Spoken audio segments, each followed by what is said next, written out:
Bueno, como les comenté ahorita, ya se me cansó la voz, entonces vamos a tratar de hacerlo rápido, hacer un resumen. Como bien señalaba Karen, pues no hemos tenido clases, creo 2 semanas, no tuvimos. Entonces ya nos atrasamos un poco con esto y pues necesitamos avanzar.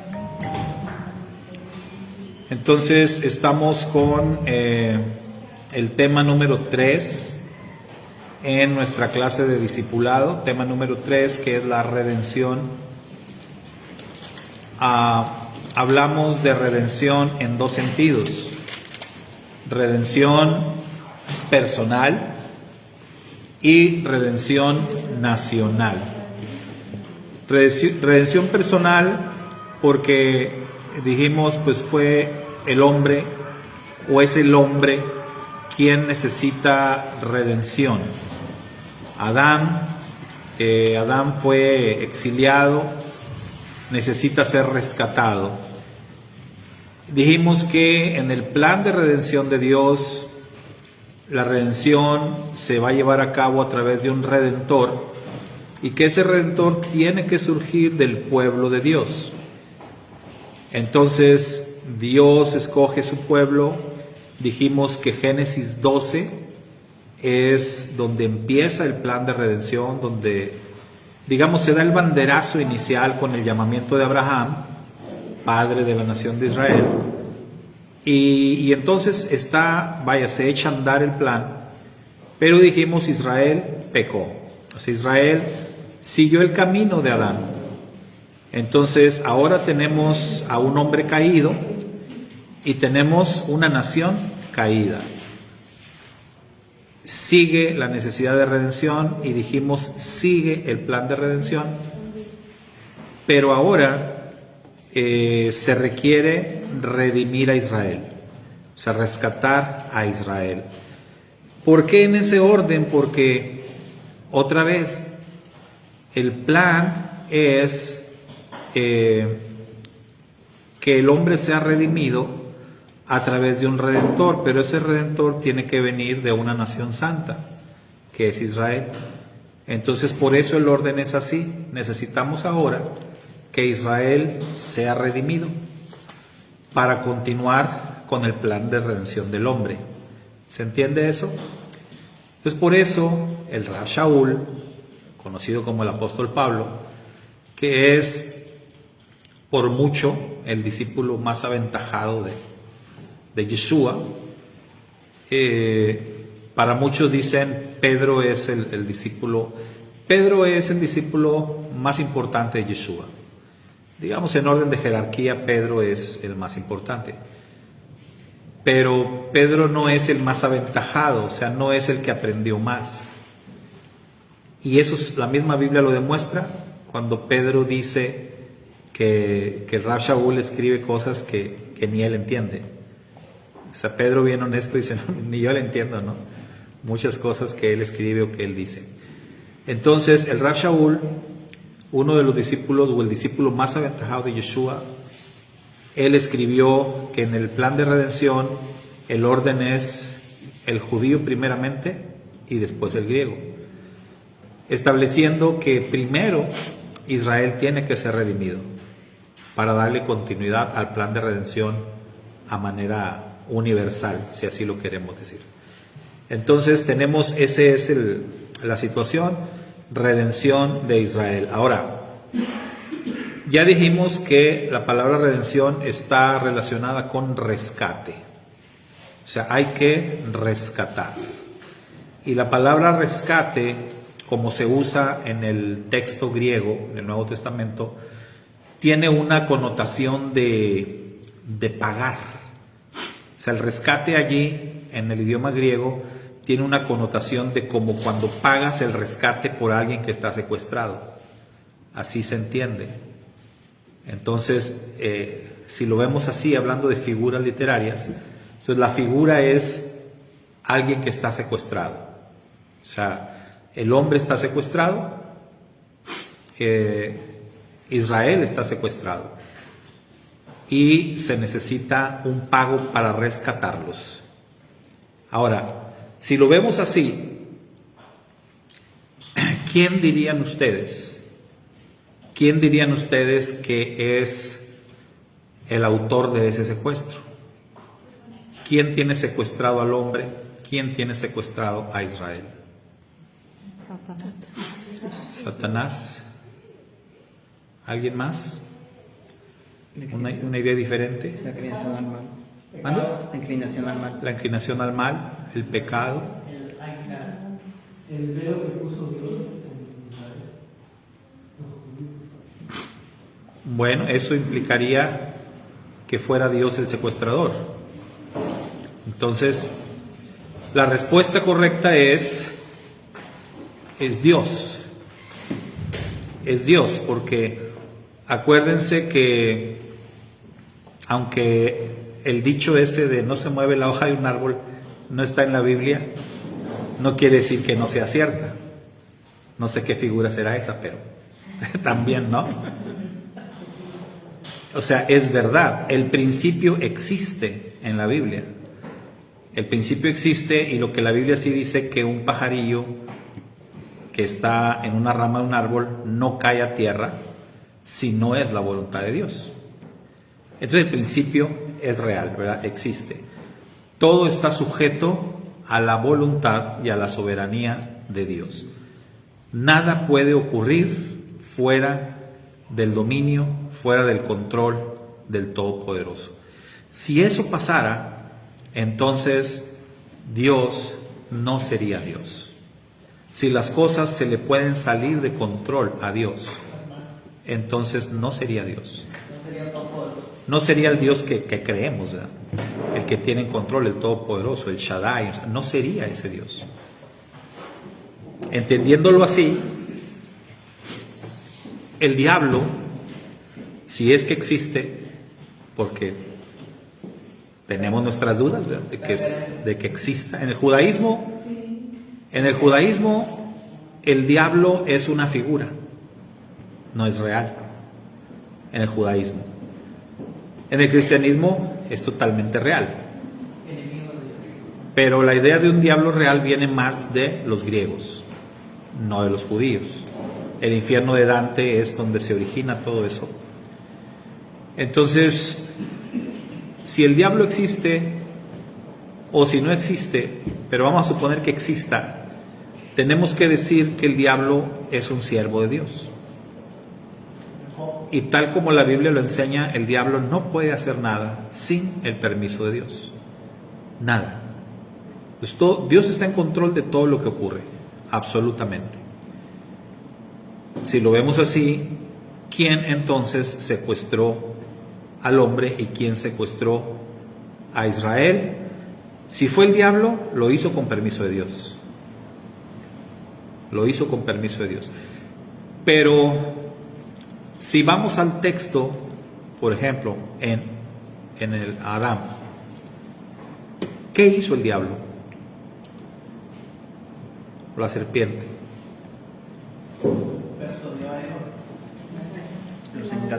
Los engatusó, los engañó, los influyó, pero no los secuestró. ¿Se entiende la palabra secuestro? Secuestro es el típico levantón y que te llevan a la fuerza y que... ¿sí? Y el diablo no hizo eso. El diablo llegó tranqui, con que Dios les dijo que no coman de ningún árbol. No, Dios no dijo eso. O sea, jugó con sus mentes, los hizo caer en un engaño. ¿Sí? Entonces, no podríamos decir que fue el diablo el que hizo. ¿Quién realmente ahí falló? La respuesta está en cómo Dios manejó las cosas. Lo hemos comentado otras veces. Cuando Dios aparece, ¿a quién Dios llama? Al hombre. Eso nos da ahí un indicio claro de quién entonces secuestró al hombre. El hombre mismo. O sea, él mismo. Es como dicen por ahí, mi peor enemigo soy yo mismo. No es el diablo, no es Juan ni nadie, o sea, soy yo mismo. Quien secuestró al hombre es el hombre mismo. Claro, esto con el permiso de Dios. O sea, el Eterno permitió esto, pero el hombre está secuestrado por sí mismo por su pecado, por su desobediencia. ¿Sí? Eso es lo que lo secuestró, su pecado, el no haber obedecido lo que Dios le dijo. Ahora, con Israel pasó lo mismo, pasó exactamente lo mismo. Entonces, Israel escuchó la voz de Dios en el Sinaí como nación. ¿Qué fue lo primero que Dios le dijo al pueblo de Israel?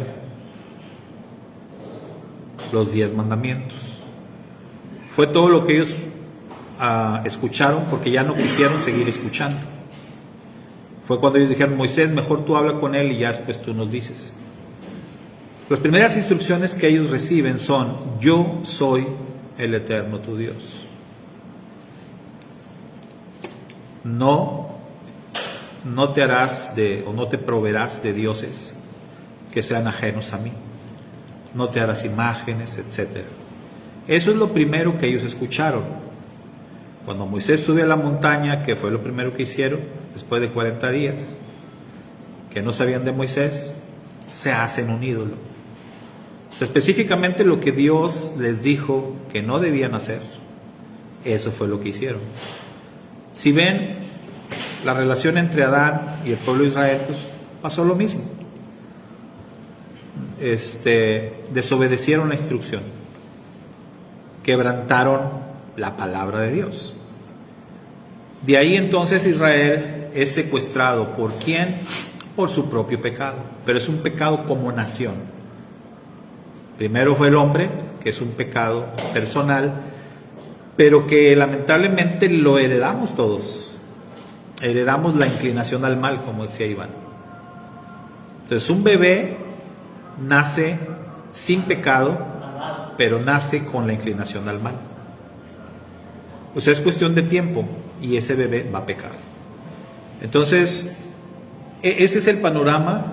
Tanto Adán como el hombre estamos secuestrados por nuestro propio pecado. Necesitamos ser redimidos del pecado. Ahora, ahí llegamos a un punto muy importante, en donde la Biblia nos enseña que para ser redimidos del pecado tiene que haber ciertas condiciones, ¿sí? Condiciones legales. Aquí vamos a entrar, o tenemos que entrar, en el lenguaje legal de la Biblia, un lenguaje totalmente legal. La redención es un proceso, esto hay que entenderlo. La redención no es algo que ocurre al instante. La redención es un proceso y muchas veces va a ser un proceso largo, o de hecho siempre, o sea, es un proceso largo. Entonces eso es algo que tenemos que entender. Ahora, para ser redimidos, rescatados del pecado, ¿cuáles son los aspectos legales que se tienen que cumplir? La Biblia dice dos cosas que son bien importantes. Una, sin derramamiento de sangre no hay remisión de pecados. O sea, yo no te puedo perdonar tus pecados sin derramamiento de sangre. Ese es uno. Y por eso en el tabernáculo y después en el templo, el pueblo de Israel, cada uno de ellos que cometía alguna falta, algún pecado, tenían que presentar animalitos para el sacrificio. Y ese animalito tenía que ser sacrificado, su sangre derramada, para poder expiar las culpas, para poder expiar los pecados. Y era un requisito legal que la persona que había quebrantado la ley presenciara el sacrificio del animal, o incluso en algunos casos que él mismo ejecutara al animal. Por eso el animal no podía ser comprado. Tenía que haber un lazo sentimental. Tenía que ser un animal tuyo, que tú quisieras ese animal, que tú sintieras cariño por ese animal. Y te tenía que doler, pues, quitarle la vida a ese animalito. Esa era la paga. Entonces, eso iba a ser la paga de tu pecado, ¿sí? Derramar la sangre de ese animalito tuyo, querido, por causa de tu propio pecado. Ahora, hasta ahí el recurso legal entonces que Dios provee es la sangre. Hay otro texto que dice: la paga del pecado es muerte. La paga del pecado es muerte. Entonces, de ahí sacamos dos cosas. Este texto puede ser visto de dos maneras. Una, la paga del pecado es muerte, o sea, la consecuencia de pecar es muerte. Es cierto. Es cierto, la consecuencia por pecar es muerte. Entiéndase muerte como separación o alejamiento de Dios. Pero también el texto nos está diciendo la paga del pecado como un recurso legal, para que tú puedas dar el precio del pecado es la muerte. Entonces, alguien tiene que morir para cubrir tu pecado. Cuando Adán y Eva pecaron, tuvo que morir, o tuvieron que morir quizás dos animalitos, de donde Dios proveyó pieles para hacerles ropa a ellos y cubrir su desnudez. Entonces hubo muerte para cubrir el pecado, lo que ellos veían como el pecado. Físicamente para ellos ver su desnudez era el pecado y querían cubrirlo. Ellos fueron incapaces de cubrirlo por sí mismos. Dios lo cubrió sacrificando a unos carneros y de ahí tomando la piel de ellos para vestirlos. Entonces hay muerte como un precio por el pecado.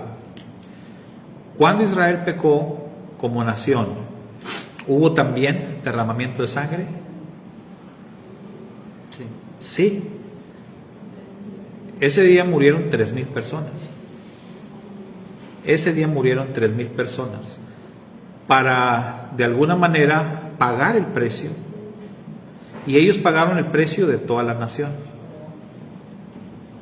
Mejor 3,000 que 3 millones, ¿no? Digo, algunos dicen que más o menos eran 3 millones de personas.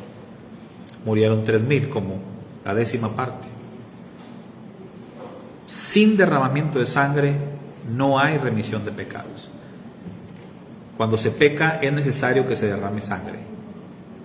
Entonces ahí tenemos estos dos textos importantes que tienen que ver con la redención de los pecados. Ahora, Dios proveyó entonces el recurso del templo, el sistema de los sacrificios, las ofrendas, para pagar el precio por los pecados cometidos. Pero ahí hubo una situación bastante complicada para el pueblo de Israel. Y esa situación fue que el sistema provisto por Dios no contemplaba ciertos pecados. ¿Cuáles pecados no contemplaba el sistema de sacrificios?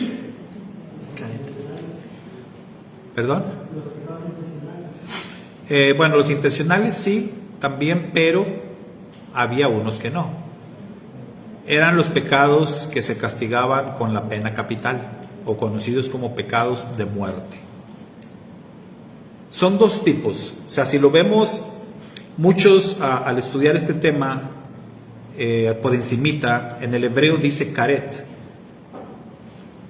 pero la palabra karet en hebreo se enfoca más a otra situación que les quiero decir. Pero la Torah contempla primero los pecados de muerte.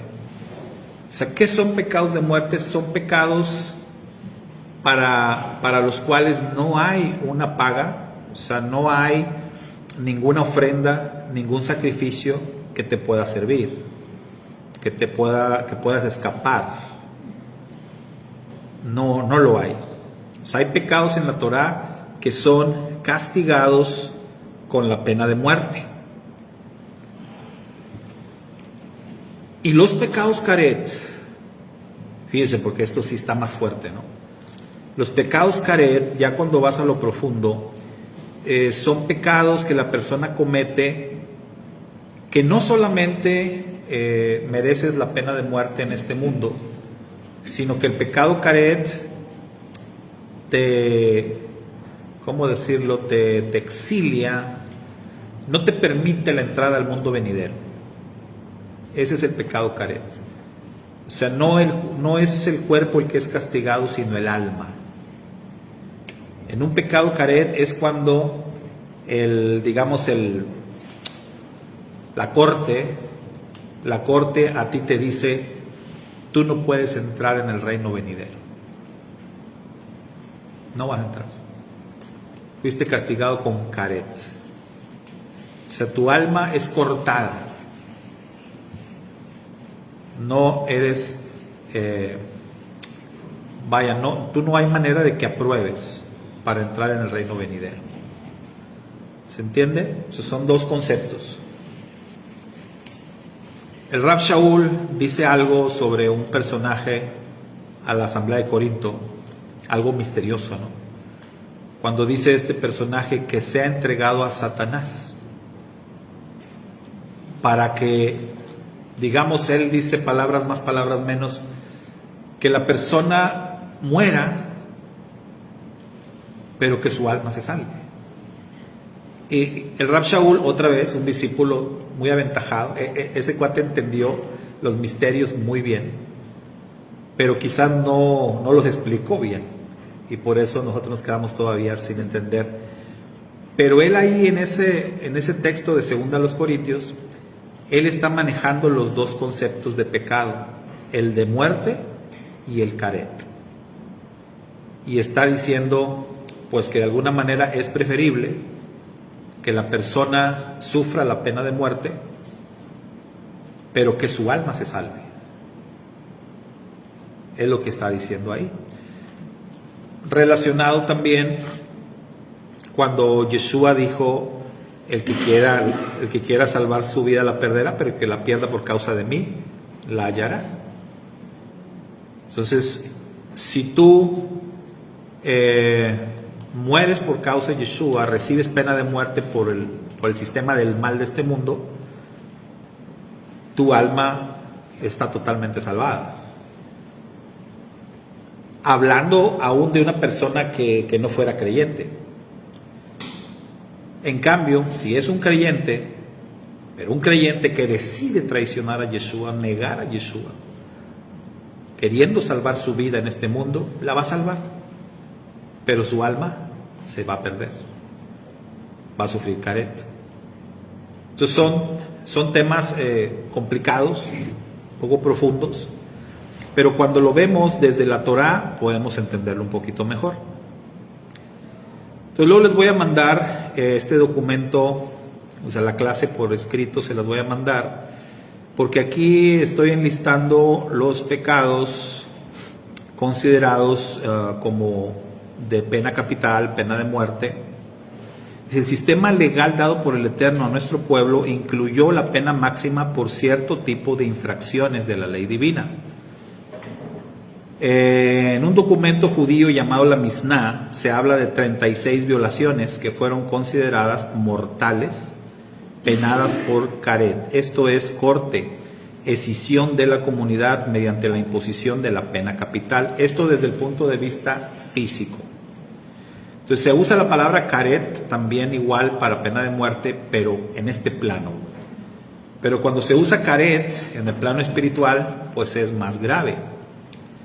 Esta pena de muerte solamente podía ser aplicada por medio de un decreto aprobado por la mayoría del Tribunal Supremo de Justicia. Ningún tribunal menor o ningún juez por su cuenta podía hacerlo.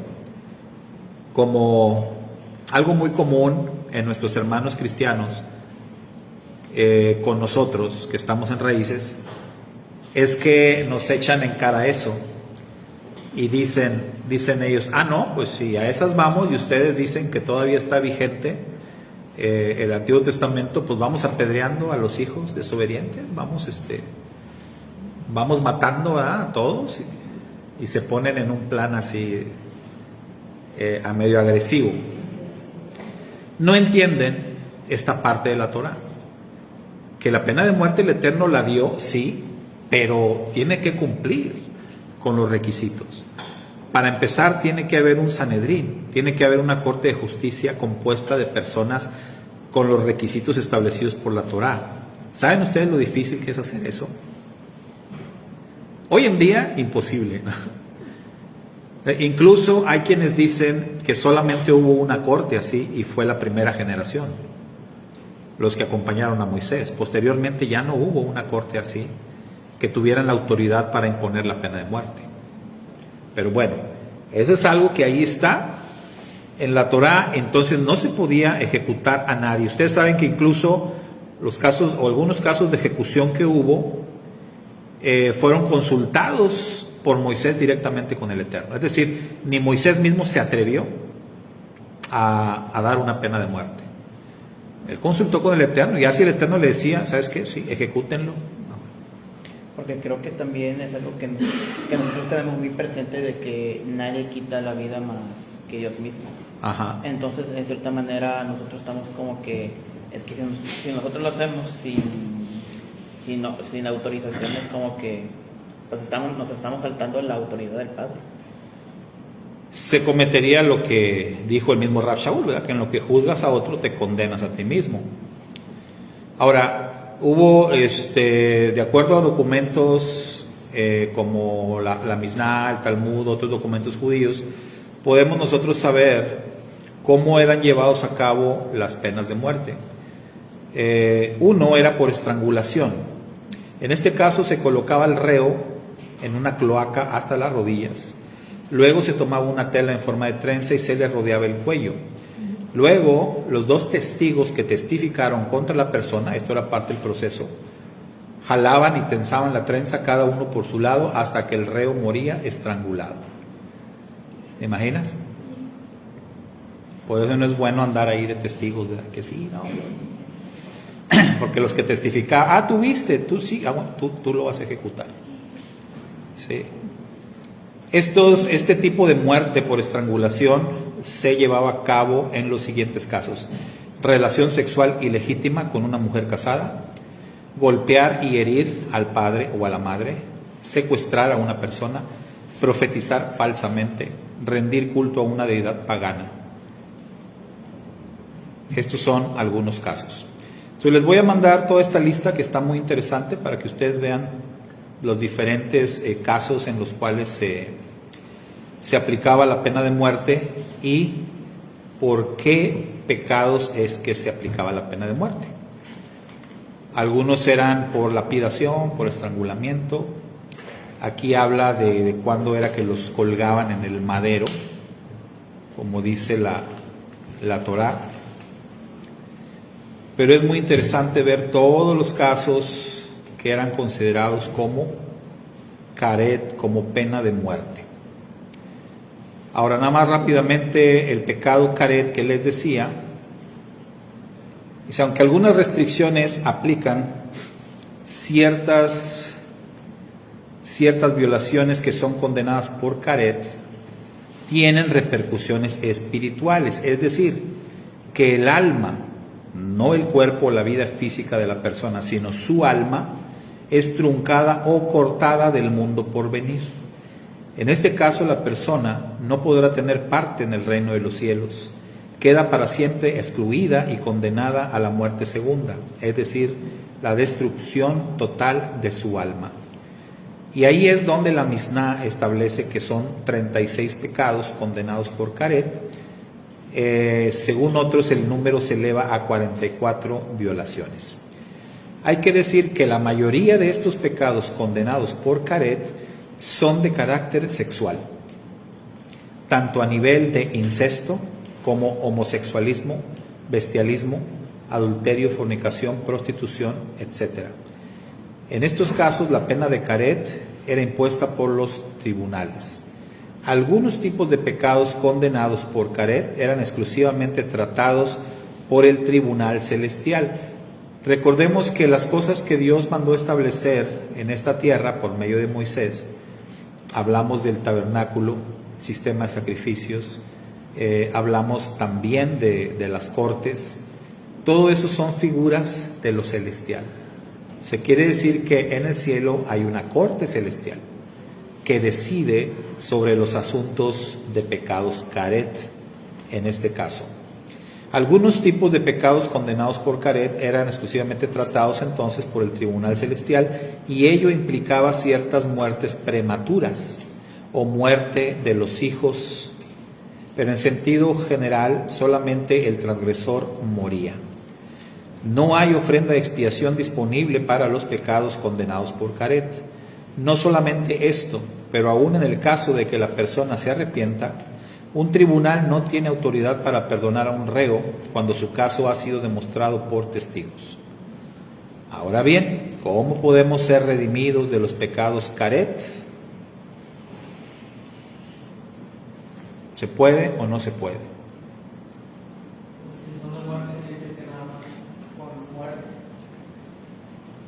Pero hablando del Caret del alma, que ese sería un tema interesante para después, ¿verdad? Pero hablando del Caret del alma, cuando el alma de una persona se ve truncada, se le prohíbe su entrada al reino por venir, al reino de los cielos. ¿Hay manera de arreglar eso? Sería como decir que somos salvos aquí, pero no podemos ser salvos. Sería contradictorio, ¿no? Porque entonces alguien diría, yo quiero ser salvo hasta aquí, si más adelante no lo he hecho. Por ejemplo, un homosexual, no, no quiero ser homosexual, porque, o sea, ¿para qué me limito aquí si no voy a dejar los papeles con ustedes? Sí. Y está bien, ¿verdad? Muchos deciden así. Pero la pregunta es, ¿hay manera? Por recursos legales que nos da la Torah, no la hay. Ok, por recursos legales establecidos por la Torah, dice Iván, no lo hay. Pero recuerden que al principio de este tema vimos o hablamos de una promesa, de un redentor, que es Génesis 3:15. Posteriormente, la promesa de un redentor se repite en Isaías capítulo 59. Cuando se habla de ese redentor, si ustedes leen Isaías 59, el contexto de la promesa de un redentor es para redimir de pecados de este tipo, no de los otros. Porque en los de la Torá teníamos pecados intencionales y no intencionales, básicamente. Pecados que todos encontraban una solución en el sistema de los sacrificios, pero los de pena de muerte no, y los de Caret del alma pues menos. Pero la promesa en Génesis 3:15 y la promesa en Isaías 59, el contexto es pecados Caret, o sea, pecados de muerte, pecados donde pareciera que ya todo estaba perdido. La palabra que se usa en las versiones en español en esos casos es iniquidad. Iniquidad, o sea, en el español luego no usa pecado, usa iniquidad. Porque la palabra iniquidad es una palabra mucho más fuerte, ¿verdad? La iniquidad es como un pecado del que no puedes regresar. Iniquidad se dice que cometieron los ángeles, y los ángeles no pueden ser salvados, no pueden ser redimidos, cometieron iniquidad. Al anticristo se le llama el hombre de iniquidad, como ese no tiene perdón de ninguna manera. Pero lo interesante es que Isaías 59 usa esa palabra en relación a Israel y dice que él va a enviar un redentor de Sión para redimir al pueblo de Israel de sus iniquidades. Sabemos que el redentor es Yeshua, es el Goel, ¿verdad? Yeshua. El de Isaías y el de Génesis también, ¿verdad? Es Yeshua. Entonces eso nos ayuda a entender mejor por qué Yeshua murió, por qué derramó su sangre, siendo quien es. Y también nos ayuda a entender el peso de la sangre de Yeshua. O sea, lo que puede hacer la sangre de Yeshua. Librarnos o limpiarnos más bien de las iniquidades. ¿Sí? Entonces, básicamente esto es como lo creímos en el cristianismo, sí. Nada más que aquí lo vemos desde el lente, desde la Torá, para entenderlo mejor, para captarlo mejor. Ahora, Yeshua es el Redentor, y aquí surge la pregunta, o podemos hacer el planteamiento, como lo dijo Sergio hace rato, y esto ya es como para pensarle un rato y que nos salga humo, ¿no? Alguien que tiene pecado de muerte, pecado caret, y que es redimido por Yeshua, deberá, sin embargo, morir físicamente. En otras palabras, el planteamiento que hace el Rab Shaul en 2 Corintios, ¿tiene coherencia? O sea, ¿será que sí? Hay personas que para ser redimidas, para que su alma sea redimida, su cuerpo debe morir. Está para pensarle. No estamos hablando en general. ¿Habrá personas así? Es muy probable que sí. Muy probable que no hay otro camino para ciertas personas que morir tempranamente, porque de otra manera su alma no se salvaría.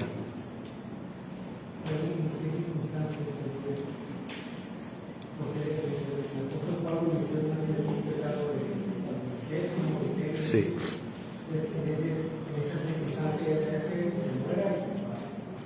Por eso aquí, bueno, cuando les mande el estudio, ustedes van a ver ahí toda la lista de los pecados que ahorita les mencioné, ¿verdad? La mayoría tiene que ver con depravaciones sexuales, la mayoría, en cuyos casos se entiende mejor que muera y que su alma se salve, porque si lo dejamos vivir, su alma se va a perder. Entonces, más o menos.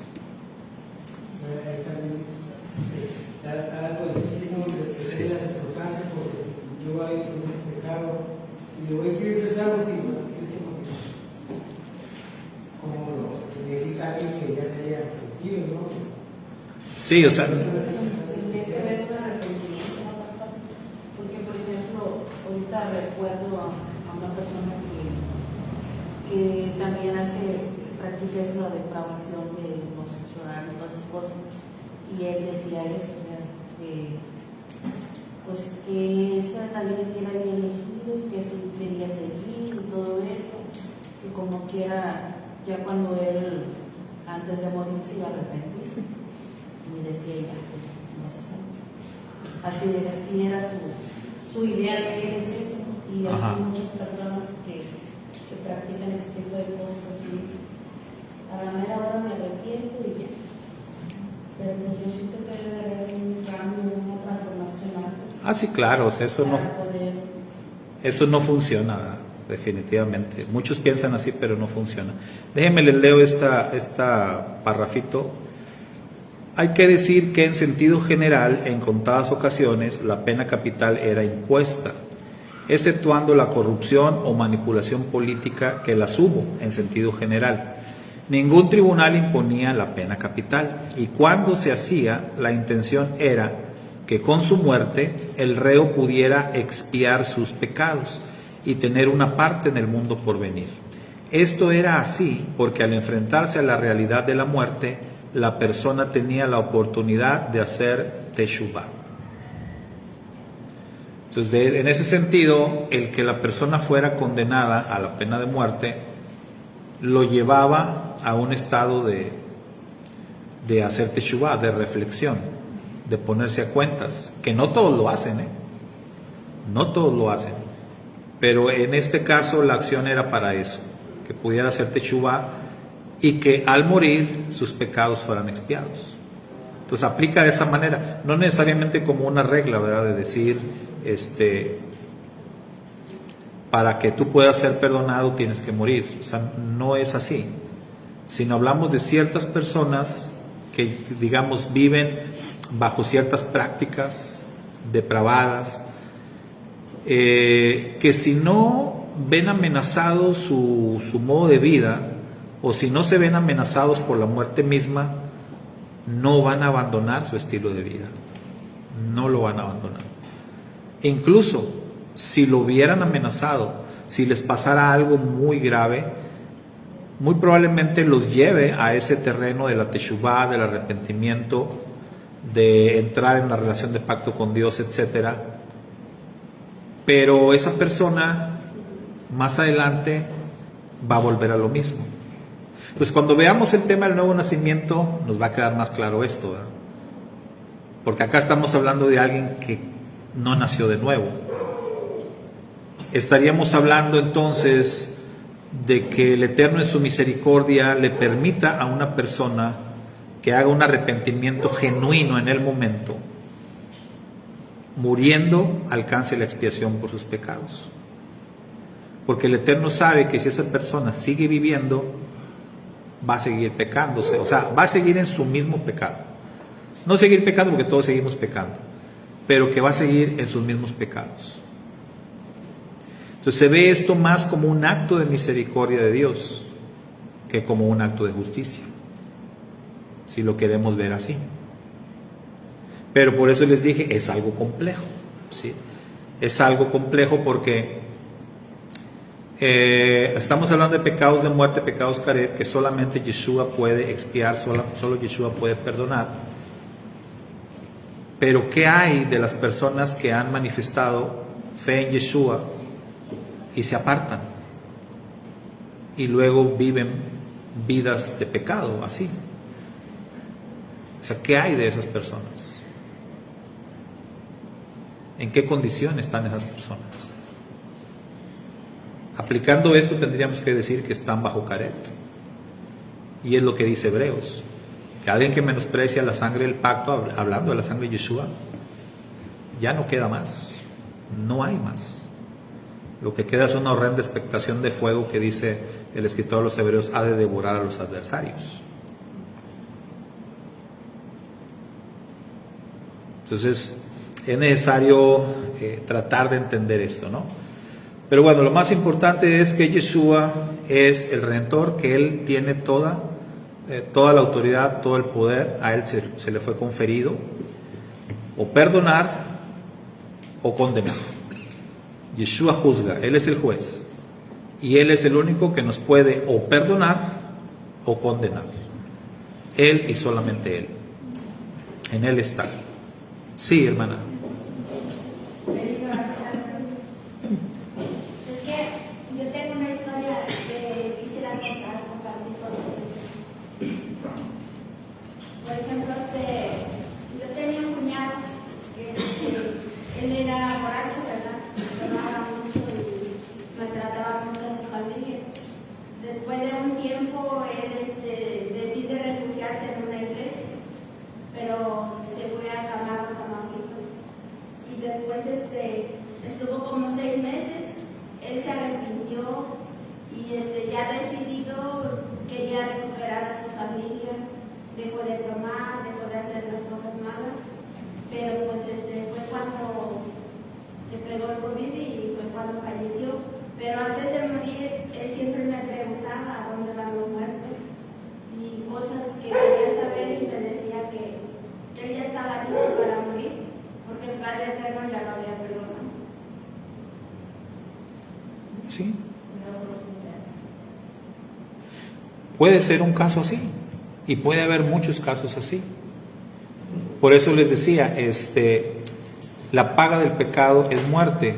La Torá ciertamente nos enseña que es posible expiar la culpa, pero no es posible escapar de las consecuencias de lo que hayas provocado. Hay pecados que son cometidos directamente contra el Eterno. Los pecados cometidos directamente contra el Eterno alcanzan su perdón en el Kipur.